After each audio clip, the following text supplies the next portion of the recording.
Hello everyone, welcome to a very special episode of Tub Talks. My guest this week is historian, activist, writer, and amazing person, Jim Eigo. And because our interview involves so many subjects and included so many areas of health and wellness, I wanted to break it up into two parts. So please join me for this very special episode of Tub Talks. In part one, Jim Eigo shares some of the history of his activism, coming out as gay in New York City, and what it was really like to be in front of the sex wars during the beginning of the AIDS crisis. Please join me and enjoy and learn from this journey. Hello, this is Tub Talks with Damon, and my very, very special guest in the tub today is icon, historian, playwright, and just amazing, amazing hero to me, Jim Eigo. Jim! Hi. You're in the tub! I'm in the tub. How does it feel to be in the tub? Well, nice, because it was a little chilly out, so it's a lot warmer in the tub. It's a lot warmer in the tub. It's great to hang out with a friend. And Jim, I rarely ever get nervous before these interviews, but talking to you, because you are a hero and an icon and a legend in my mind, I feel a little nervous, and I just want to acknowledge that, because it's okay to be nervous. It's okay to be so nervous. amazing. I'm nervous too. Why are but you nervous? have no reason to be nervous, because I think, let me say a thing I've always admired about you. I think your touch with other human beings is close to perfect. So I trust it will be with me as well. Thank you. I'm really honored by that. The first question I ask every guest is, what do you like most about your body? I have a fake answer and then a real answer. Okay. And let me say, because it has to do with something I said to you before I accepted. I'm 73. Which means at this moment, this political moment is kind of devastating for us. I think it's devastating for a lot of generations, but there are some particular reasons for mine because we came of age before Stonewall. So a few years ago, I would have said my eyes. Why? Because from when I can remember my Aunt Ruth and then the nurse in the hospital when my sister was born, everyone has told me, oh my God, you've got such beautiful eyes. But I tell you, when I look in the mirror now, I see my eyes also hold all the grief I hold after generations of loss, after a difficult pandemic, after then being medical proxy for both parents and losing them. After my great mentor, I mentioned I was from Cal, my BFA is from Cal Arts, going through I was incredibly close with her. And she went through a very difficult last 7 years with Parkinson's, where she transfigured to someone she was not. So, and then not to mention all of the politics. So let me not say my eyes, because I'm afraid I want to be spreading some good news out there. So let me say my dick. Okay. Why my dick? Yeah. Because I'm most known for my work with ACT UP, and that was work on getting drugs by remaking AIDS drug research and regulation. And within a few years' time, we did that. And one of it was with a program, parallel track and expedited approval of drugs, that I wrote, and Tony Fauci, of all people, championed. And we went before Congress and we got it through.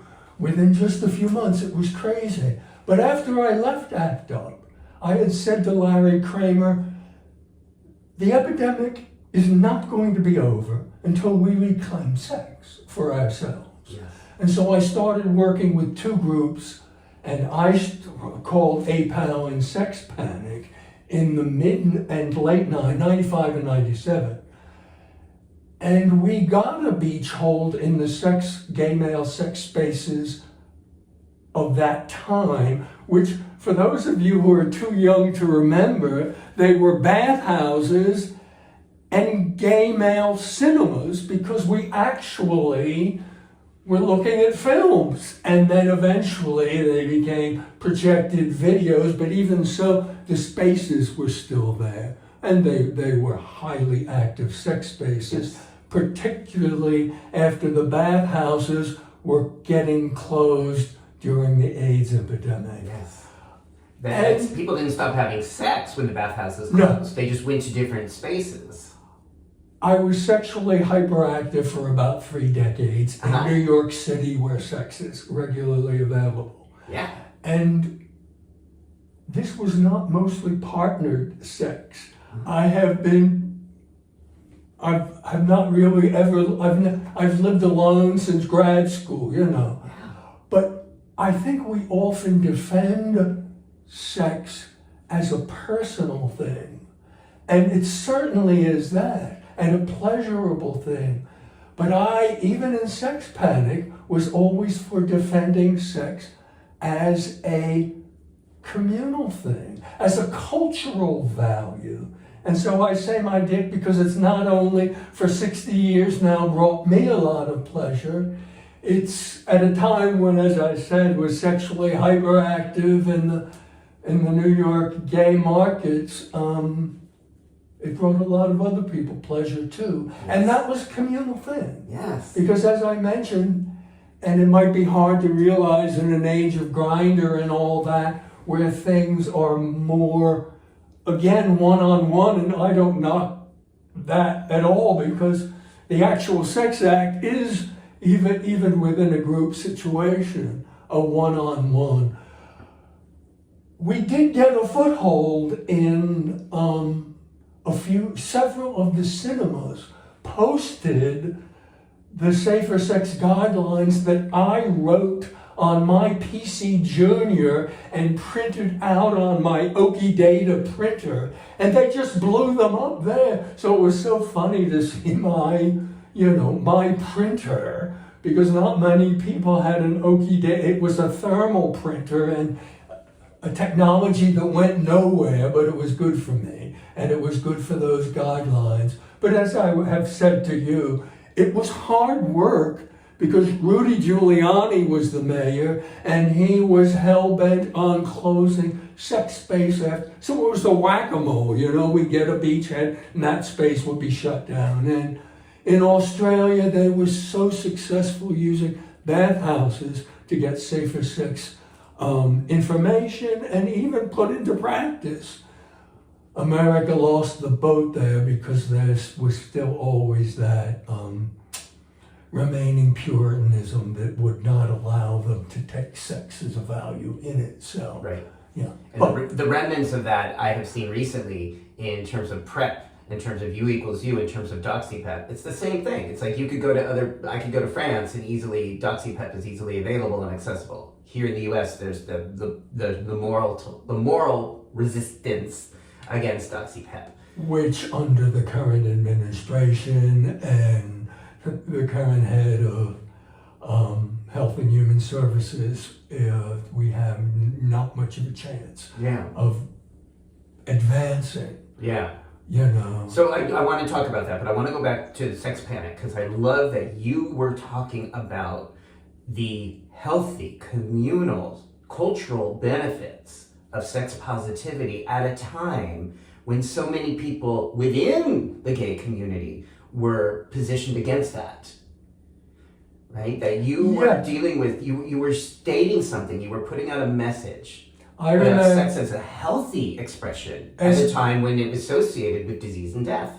I mentioned ACT UP, and that was the AIDS activist group within which I did most of my work for the first 5 years, 87 to 92. The first 5 years of ACT UP, a lot of it wound up being federal. And for those of you who don't know, most of the federal agencies that talk about health are in suburban DC, but are technically in Maryland. Most of them you can get to on the metro down there, so that's useful, but they're in Maryland. So I wound up spending, there were weeks I was on a few panels in Washington, DC. I was on a Congress-mandated an AIDS Research Advisory Committee. I was on that. I was on a committee of AFR, on a committee of Institute of Medicine. So all those were taking me to DC. And then the work I was doing with FDA in Rockville, Maryland, and NIH, particularly Tony Fauci's NIAID, were in Bethesda, Maryland. So, and a lot else in Bethesda just because of the great Veterans Hospital there. That's where it started building up around it. So I was indeed for a few years in DC or deep suburban Maryland, almost as much as I was in my apartment in the East Village. I have lived in for 46 years. July 3rd, it will be 47 years. So I've seen a lot of different East Villages over that time. Oh my God, the East Village has metamorphosized in several ways, just in the time I've been here. And it was, in some ways, the West Village gets a lot of attention as being AIDS central, but in some ways it was the East Village. The first signs of it, it's not talked about much, were detected by Donna Milvan. She was a doctor and she wound up being an NIH AIDS researcher as well, who was based at Beth Israel, which is just about to close. Mount Sinai Hospital has taken it over. They promised to keep it open, but of course, promises can, when you're as big as Mount Sinai, you don't have to keep your promises. And the politicians will put up a front of resistance, but eventually, they know where the bread is buttered. But at any rate, Donna Milvan, as early as 79, was seeing incredible cases of lymphadenopathy in gay guys from the East Village. Wow. And thank God she was smart enough to write it up. Something is going on. Something is knocking out their immune systems. Sometimes it was so bad they'd have to remove the lymph nodes in the neck for the person just to go out and look normal. And that was the first we saw. But also my neighborhood, in 1988, the New York Times had an article saying, the East Village, particularly Alphabet City, being A to D, has passed Central Harlem as the neighborhood in the world through which more illicit drugs are passed than any other. A bodega on my corner was a bodega, but literally they had a hole in the wall through which they dealt drugs. And this was very common. So, and we're talking about IV drugs in this case. Yeah, the IV drugs, I think they probably did other drugs, but the IV drugs were the ones that might spread AIDS if you shared needles. And my apartment was next to two shooting galleries that finally the city had to bring down because in the first 6 months of 1980, so we're talking a while ago, they had 6 fires in 6 months the fires were big enough to bring the fire department. God knows, it was practically nightly and we weren't sure, were people falling asleep and the mattresses were on fire or all that. But I bring up all that because the East Village in some ways was having such an intravenous drug culture with actually all these shooting galleries across A through D mostly. And are they all Starbucks now? some of them, well, one was a 7-Eleven, but the 7-Eleven closed, so I guess people need drugs more than they need the conveniences that they get at Slurpees from 7-Eleven. But so in as early as 1991 or 2, I said to Larry Kramer, who the playwright and activist and writer and for some people cultural hero, to me a close friend for several years. I had said to him, although we were on different sides of the sex wars at times, we were always able to keep the dialogue going because we loved each other personally. And he was, when we were fighting to get national attention for what we were trying to do in changing drug research and regulation, Larry could say, I'm calling Jim Allen of the National AIDS Program Office, a good friend of the first George Bush, because I want him to know about your work. And so that is what Larry gave us. But he gave us more than that. Larry is known for his anger. Larry was a deeply generous man, and I mean money as well as time and attention. And there were 16-year-old kids in ACTA that Larry would say, I love what you said, go further with it. Make it a plan, make it an action, make it a series of demands. And a lot of people flourished under Larry, and that is sometimes not known. But I had said to Larry in 91 or 92, when I knew a phase of what I had done was all accomplished. We didn't have the drugs because we didn't have the research yet. But the funnel we had that would get us a lot of mediocre drugs really quickly, but within 6 years got us great drugs that actually knocked.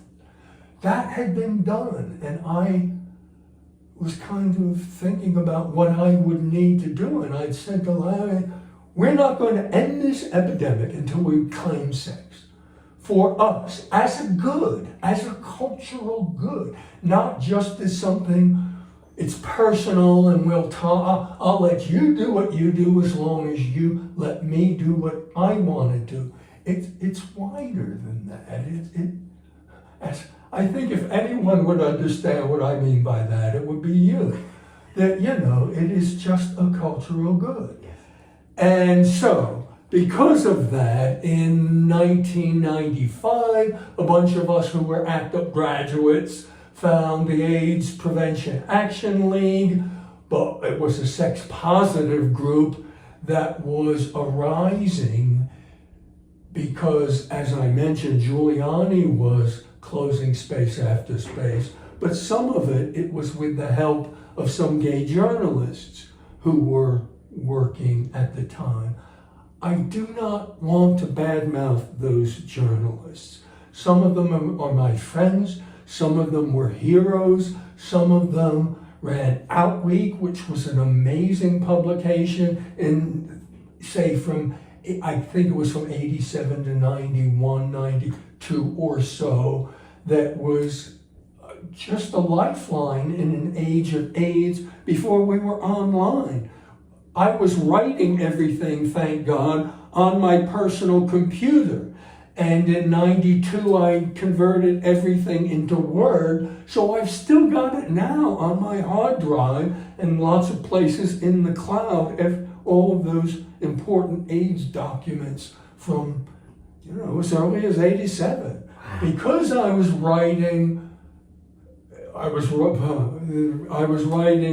not writing in Word the first 4 years, but there was a program called Bridge that could convert.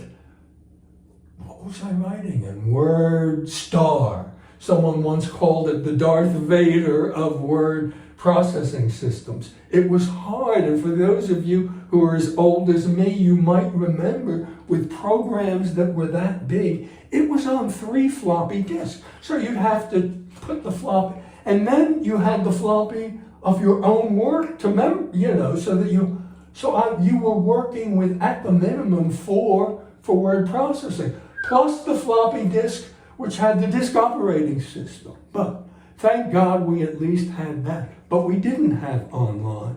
So a lot of the gay journalists who wound up supporting closing spaces in the name of shutting down AIDS, I loved, continue to admire, and even at the height of the battle, I would correct my colleagues who would call them homophobic, because I knew them enough to know they thought they were doing what was best for the community.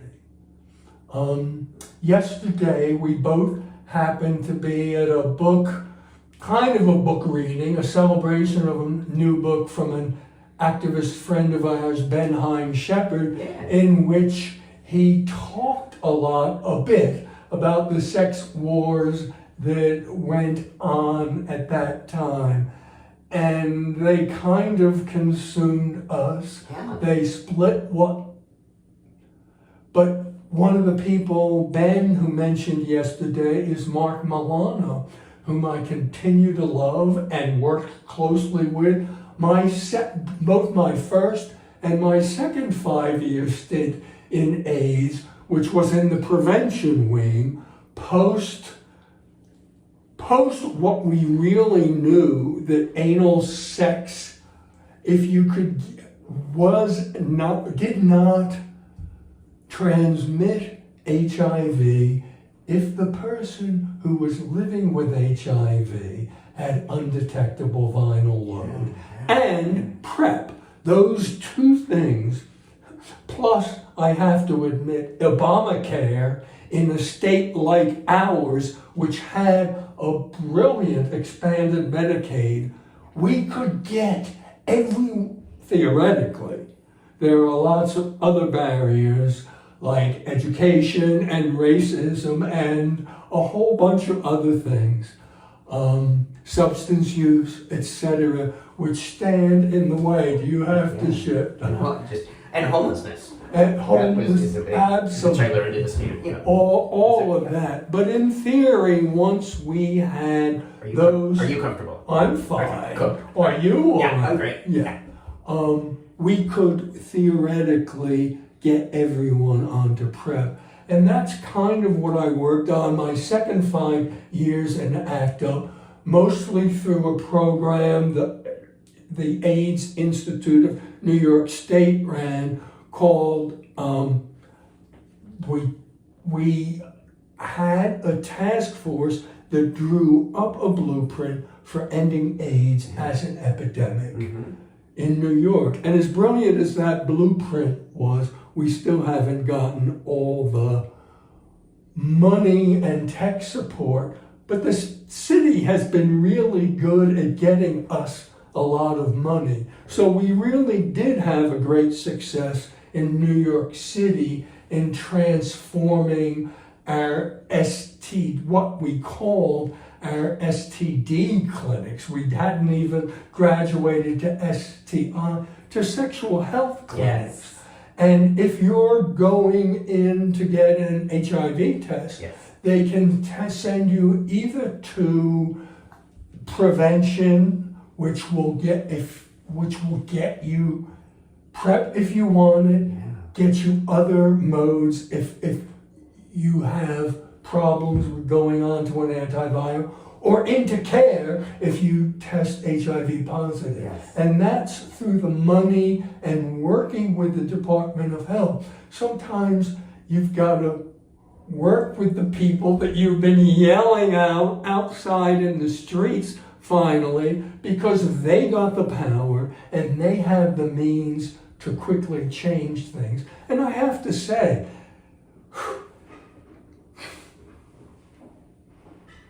so some of the most difficult things that have happened under the Trump administration are the degradation of people like Tony Fauci, taking away his security detail, taking away any clearances he had. It was just incredible. when he had more than 50 years of service, when he could have been making 10 times what he was making in the government had he gone to Big Pharma or some of the big universities that have research facilities within their universities, because they're developing drugs themselves, sometimes with pharma, sometimes their own. And just seeing the degradation of all the healthcare workers in state, locally, and federally. And I had to work closely with CDC people, I had to work closely with FDA people, and I had to work closely with National Institute of Health. And as I say, mostly under National Institute of Allergy and Infectious Diseases, because that's where the AIDS research was done. And to see all these people utterly disregarded, sometimes fired, sometimes just degraded, and it being degraded online and internationally, and a lot of it, I think, is a reaction to COVID, but because I have known how good a lot of these people, that frankly, we had to wake up. We had to wake up the federal people to the reality of the AIDS epidemic within the communities in New York that were affected, or the clinical trials still would have been so inhumane, so impossible for real live people who were living with AIDS at the time to get into, that no one would go into, and trials would be open for 3 years and they'd be scratching their head. We're giving them drugs and care. Why are they not? Well, I'll tell you, you're forcing them to go off their prophylactic drugs. Why would they want to do that and risk coming down with pneumonia, which is the biggest killer? Their painkillers, why would they want to do that if that's what, they really need? So yeah. we had to educate them, and we had to tell them, until we get a great antiviral, you've got to be getting agents against all these crazy infections and cancers that the early people living with HIV were getting week after week after week, and a new disease because their immune systems were wiped out. Yeah. So we had to educate them on that. But I tell you, 9 out of 10 of them became our friends and welcomed us aboard, and that whole part of research has changed. They really do solicit the different input on every stage of the game, certainly of the research and regulatory game for new drugs, from people who are affected by the disease themselves, their close relatives and caretakers, particularly if it's a childhood disease, and you need caretakers to protect kids as well. So that your work, the work that you were part of, especially between those key years between 87 and 92, the fighting back, the acting up, the conversations and collaborations that ultimately came through that, really led to some substantial changes in how drugs are researched and produced in this country. Yeah. And I think people don't always realize that a lot of the things we take for granted in terms of HIV treatment and prevention today were things that didn't exist 40 years ago. But you and ACT UP and so many wonderful people who, again, really acted up and could engage, could come to the table and have a rational back and forth dialogue, and could find common ground to build a collaboration on that would ultimately benefit me and all of us. You have been part of that from the very beginning. Yes. Yeah.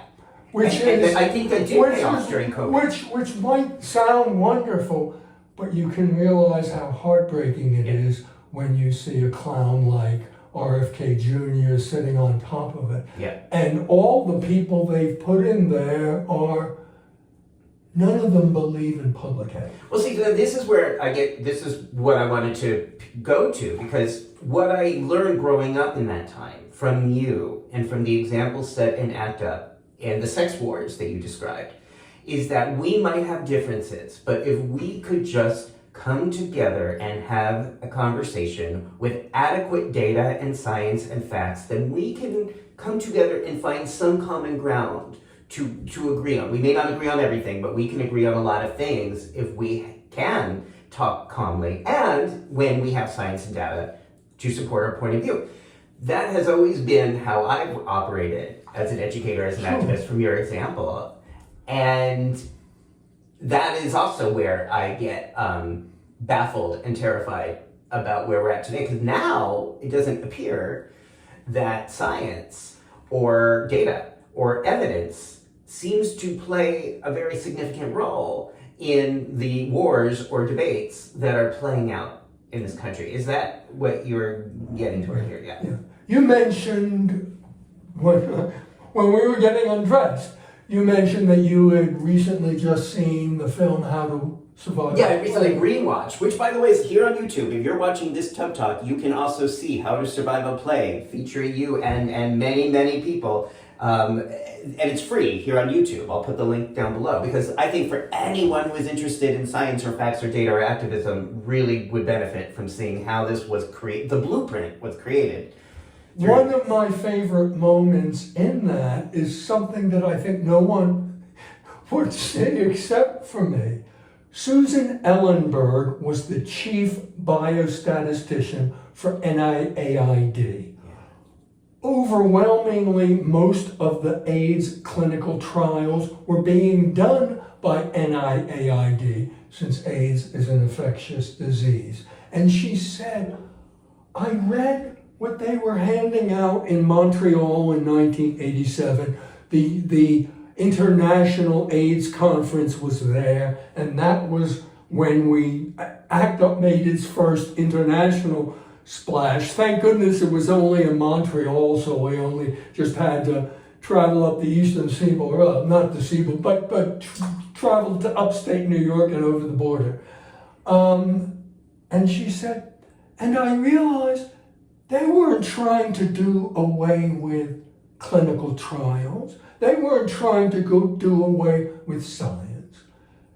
They wanted it. They wanted the real answers. They just needed the trials to be humane. I sit there, thank you. But she was the chief biostatistician, and she became our friends. She twice invited me to speak to the Society of Clinical Trials, once in another Canadian city, Toronto, to speak at the opening plenary, so. She looked at your data, and she says this in the film. They knew what they were doing. Yeah. They were smart, they were informed, they were intelligent, and they actually had a lot to contribute to the work that she was already doing. So there was that readiness cognitively for her to watch, read, and listen and say, oh, actually, these folks know what they're doing. But on the other side of it, she helped us enormously. Yeah. Dave Byer was a gay guy living with AIDS, and he was her counterpart at the National Cancer Institute. He, before he died in 91 or 92 of AIDS, they both took us under their wings. So they were teaching us things that we hadn't known. So we became better for their friendship. So it really was a collaboration. Yeah. So that was the blueprint. These collaborations, conversations, listening to one another, and trying to find something for the greater good. Yes, but the common ground was agreeing that facts mattered, and that there was science. Yeah. And if your ideology was proven wrong by the facts, you had to go back to the drawing board. You didn't just plow ahead and bullshit your 1 million followers on X that this is the way we go. Well, and you show that in the documentary when it turns out that DDI and ACT are not so effective, and you role model that. When our evidence and data looks like one thing and then we learn it's another, we don't dig in and get entrenched. We go back and we look at, okay, what did we miss? What did we learn? And how can we go forward learning what we've learned? That is true. And AZT correctly has a bad name. But part of it was because the dosage they were giving people was more than twice what they needed. And we were also smart enough that when we were getting the data, that healthcare workers who had inadvertent blood needle sticks, when they were put on PEP, post-exposure prophylaxis, which is awful bit like that was around way before there was PrEP. Right. When the data was irrefutable that a dose of AZT would prevent that, we were aboard with it. And when it showed that a pregnant woman, if she went on low-dose AZT, could avoid having a child who was HIV positive, we were aboard with it. So we're not saying AZT is, what do I want to say? We're not refuting the data that says AZT is effective. We're also saying it's really toxic. It knocks out your red blood cells, et cetera, et cetera, et cetera. But that ability to do that, to look at that, to say, what did we do? What did we get right? Where did we need to learn more? AZT also crosses the blood-brain barrier. And I had a friend who presented with AIDS because he had not gotten tested for years in around 2007.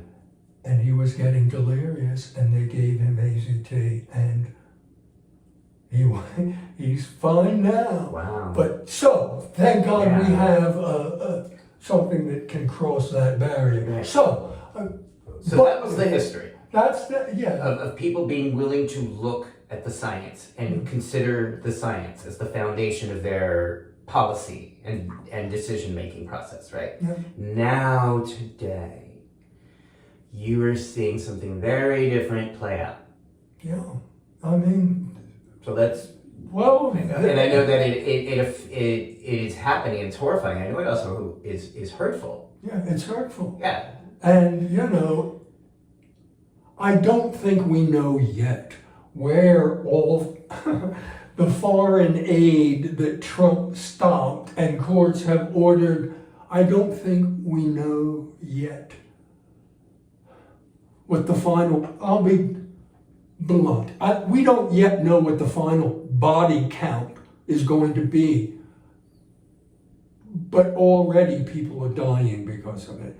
Because a lot of non-governmental institutions that service populations across the world, including particularly sub-Saharan Africa, have lost the funding that they were promised, that all of their plans and their future rest on. And so, of course, already programs are being shut down just by the chaos. You're talking about PEPFAR freezing? PEPFAR, but also USAID stuff.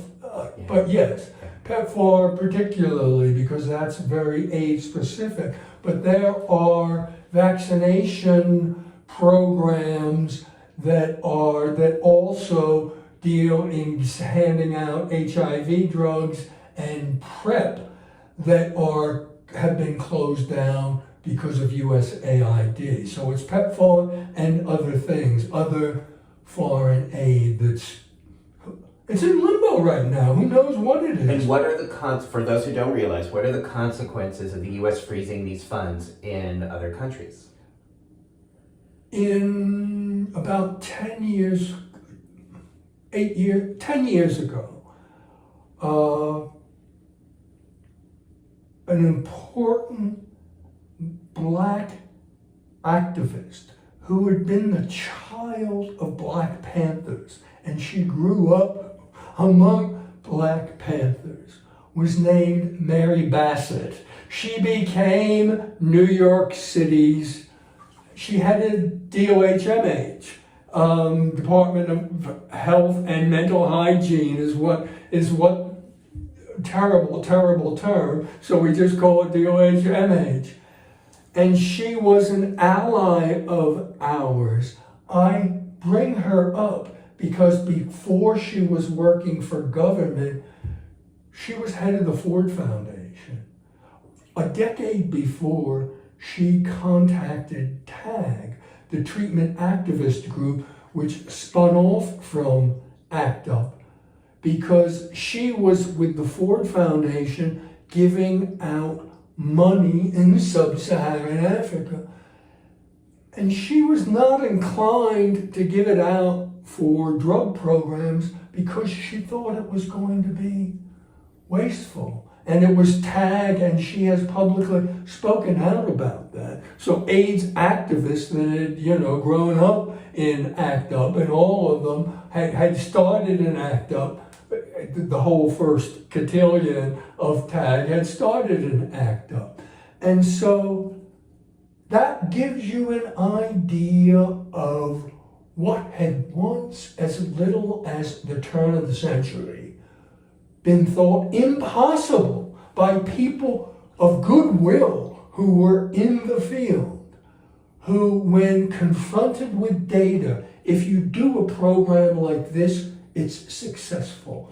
Let's have a lot of pilot programs, but fund those programs and commit to ramping up those programs when they are successful. Well, we don't talk about it a lot, but the plummeting of HIV in many countries and particular municipalities in sub-Saharan Africa is incredible.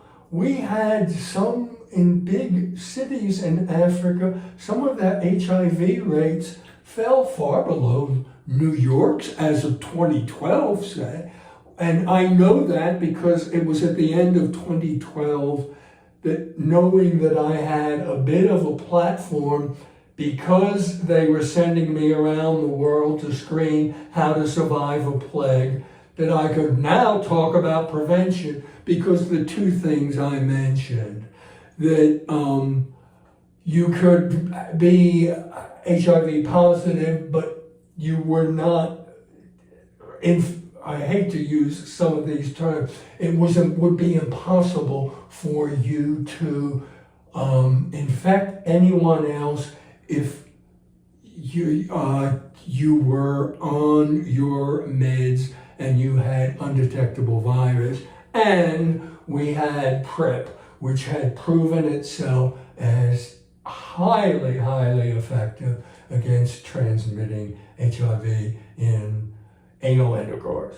So because we had all that, I knew in 2012 I had my marching order. Just redo what we did, but only now we were working state and locally. And state, because state Medicaid, I mentioned Obamacare only works really well when it's hand in hand with a really aggressive Medicaid. That's why my heart breaks when you see all this anti-Medicaid crap going on. And, one day Trump saying they're not touching Medicaid and yet backing a budget that can only work if it slashes Medicaid. And half of the red states haven't expanded their Medicaid anyway. So, but in states like New York, which did, and other places which did aggressively, it's been a great boon. And that's why the term Obamacare, in just a few short words, went from being epithet to being a popular thing, so that in the last election we had Trump lying, not that that's anything new, and say that he wasn't against Obamacare. Where the reason he hated wound up hating Senator John McCain so badly is because he was the one vote on which saving Obamacare hinged. But enough of that. So we've seen that these programs, when adequately funded, work. They work here, they work in Africa. Yeah. And this is why we need this funding, especially overseas. So when we see USAID being freezed, when we see PEPFAR funding freezed, possibly going away permanently, or maybe it's already happened, I'm not sure. But this goes against everything. We're in a limbo. I follow it, and I'm in a limbo from day to day. It's different because so much of it has been stopped by the courts, but we don't know how much. We still don't know with respect to foreign aid whether they've let any of that go through, even though the court supposedly stopped the not going through of it. So, I don't know. I think we're in a gray area. My heart breaks to know and this I do know, because everything is so uncertain, so much clinical research into so many different diseases has just stopped. And I know how we in the AIDS community benefited from that research and how much dedicated research it took and how many years it took. The first 15 years of the AIDS epidemic, AIDS was a death sentence till we finally got good drugs.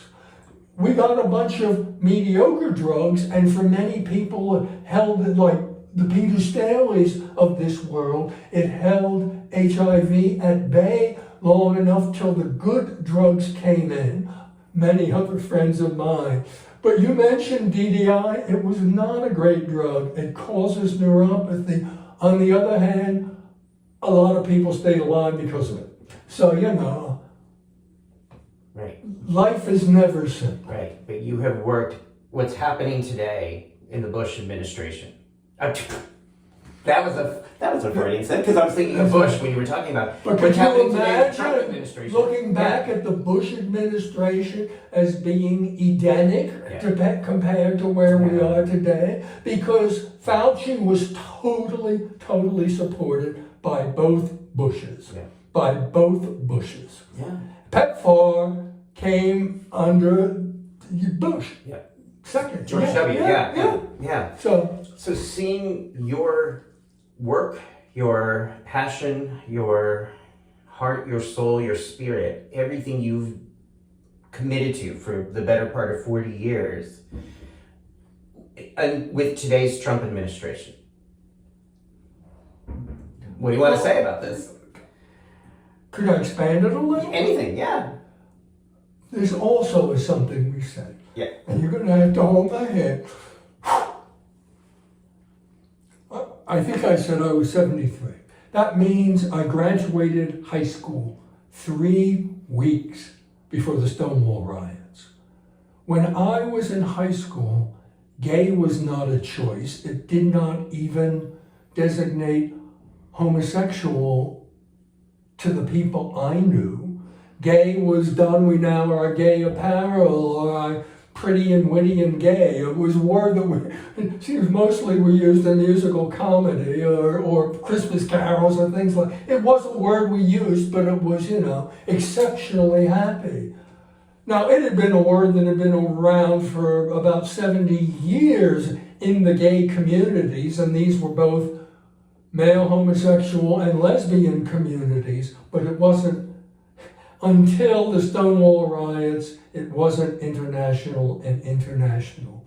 That means in my high school, and I grew up, I had a scholarship to an all-boys Catholic prep school. Within my religion, within my school, I played football. Within my locker room, within my classroom, and not yet sure about my family, I felt I was in exile. I do not want to equate this at all with what trans people are going through now, and yet when I have watched and heard what is happening in trans communities and with trans individuals, I get that, a similar feeling to what exile it must feel to grow up in communities and nations, and now the whole world howling at you. And so I think for a lot of us who are not trans, but just gay male or lesbian, when I was in high school, gay male sex was officially, statutorily illegal in 49 states and the District of Columbia. So where does a gay guy come out in the middle of that and not be an outlaw right from the beginning? We were all outlaws, or just jerked off, limited yourself. You had no partners, And I your body myself, was a crime. my first sex partners were women, even though I knew that I eventually would become gay.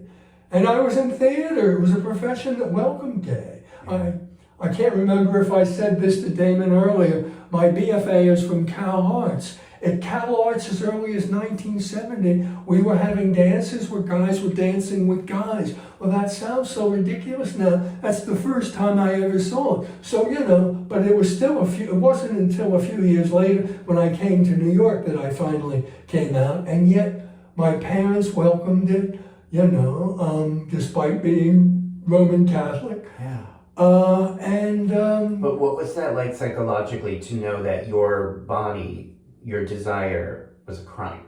That being gay was a crime in 49 states? There's a way in which you can also be in exile from yourself. I mentioned exile a few times because of that word, maybe to me has become shorthand for also a certain psychological territory that I and my cohort had to live through. But I mentioned I had a scholarship to an all-boys prep school. And because so many people kept flunking out, by the time I was a senior, we only graduated 52 people. To the best of my knowledge, there were 3 other gay guys. And I know that because they've all one came out to me only a few years after Stonewall, but before I had come out to myself. And the other 2 I am in contact with still all these years later. And yet, in our crowd, and this is how strict and deadly bullying was, the boy who was most tortured was my best friend, Bob, who was a brilliant mathematician and terrible with verbal skills. And in some ways, it was because of that we befriended each other, right from like the first day of freshman. And because he's a B and I'm an E, we were in the same sections all 4 years. In my senior year, during gym, a group of the bullies got together and attacked Bob and tore his clothes off. And I was the one person who was yelling in the middle of it all, "No, you can't do this, you can't do this." And they were shouting slurs at him. As I said, there was no gay, but there certainly was cocksucker and faggot and sissy and all the rest of it. And Bob is straight. And a brilliant mathematician who just stopped, and not a marathon runner who still runs marathons. He and I are like the 2 fittest people from our graduating class, but this is also why it's so important to, we get laughed at for talking about a whole spectrum of gender, but it gives people like Bob, who's straight, but weird, queer. If by queer you mean weird, Bob was queer. He loved mathematics. He talked funny. He was incredibly thin because he loved running every morning. He was brilliant on our cross-country team, which won a state thing in part because of him, and still he could be tortured. Yeah.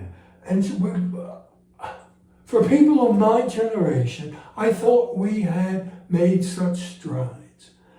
And I guess maybe it's good our eyes have been opened, that there is still an almost tribal masculinity, code of masculinity, which demands such a straitjacket of what masculinity could be.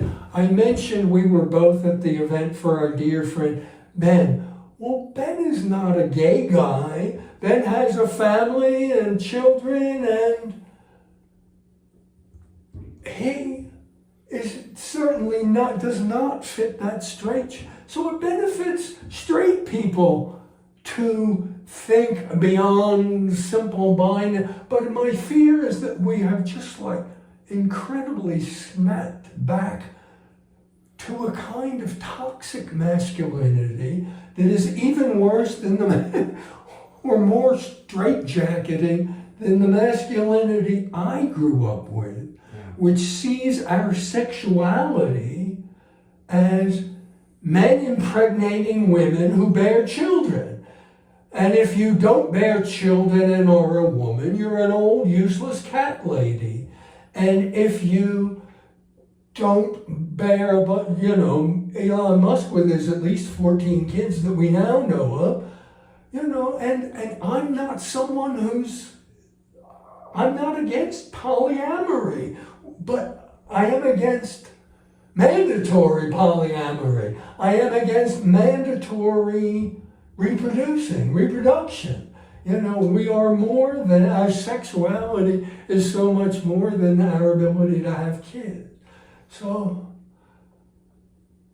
I wanted to leave with, I wanted to strike hopeful notes here. And I hope there are some hopeful notes, because I feel very hopeful personally. In what way? I go to a gym every day. I write every day. Those are two things. Well, the gym's a stay. The gym, I had to make the outdoors my gym when suddenly COVID lockdown took it away. But my writing was my savior then. But I have a group of close friends. And I mentioned my background was in theater, and after I had my number retired by ACT UP in early 2017, I went back to writing, but also went back to virtually nightly theater going. And that takes me all across New York, because in our time, not only all of Manhattan, but about 2/3 of Brooklyn are alive with theater. Those of you who are outside New York might think of Broadway as New York's theater. I do not poo-poo that at all. Last week, I saw Brandon Jacobs Jenkins' new play, Purpose, on Broadway, and was both elevated and devastated. And everyone should see it if you can afford it, or I early on scored a cheap nosebleed seat, but it was worth it. But most of the theater I see are at holes in the wall. I mentioned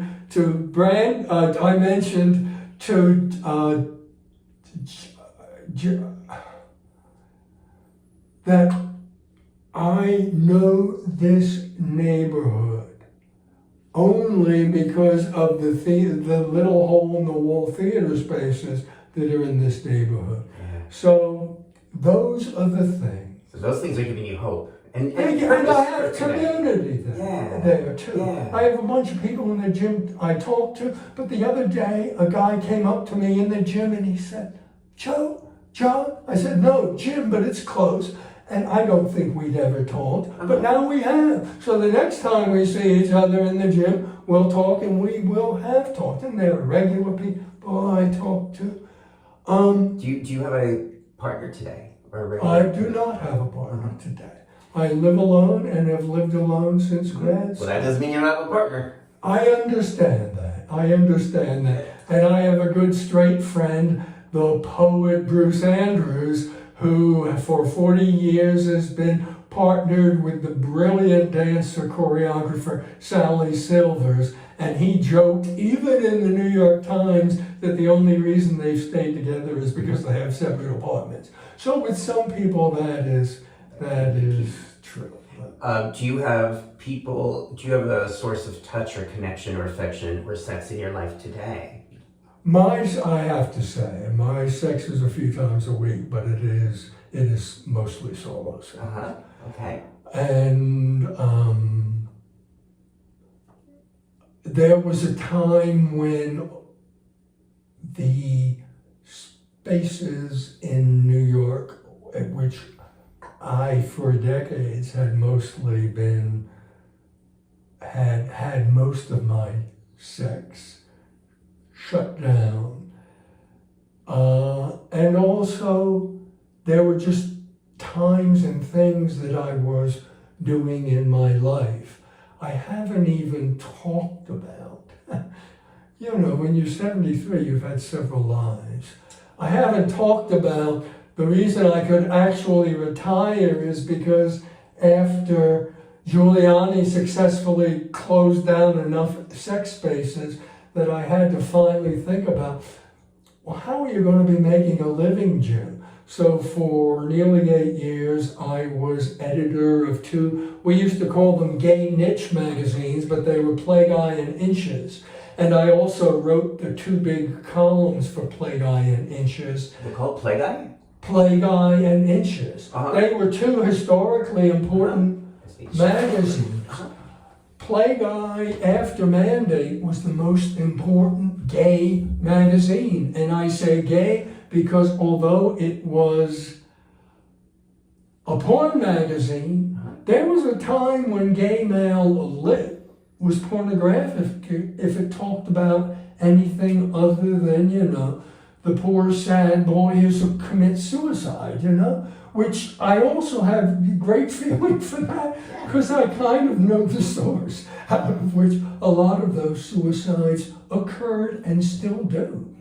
When I was editing as late as 2007, I would get letters from across the country from people who read Inches but more Plague-Eye because that was a younger audience saying, the pages of your magazine are the only place I can be fully gay in a month. So thank you.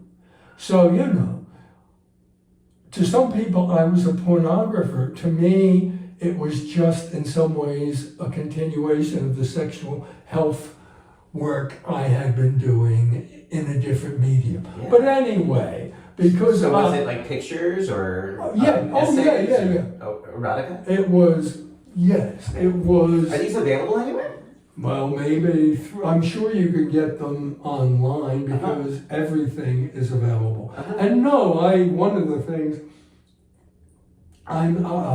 for Inches, I wrote a monthly column called The Hanging Judge, which was just about gay sex within the art world. So sometimes I'd be talking about visual artists and would sometimes interview some of the great gay visual artists of that time, many of whom have died now. But the great black science fiction writer Samuel Delany, he also happens to be gay.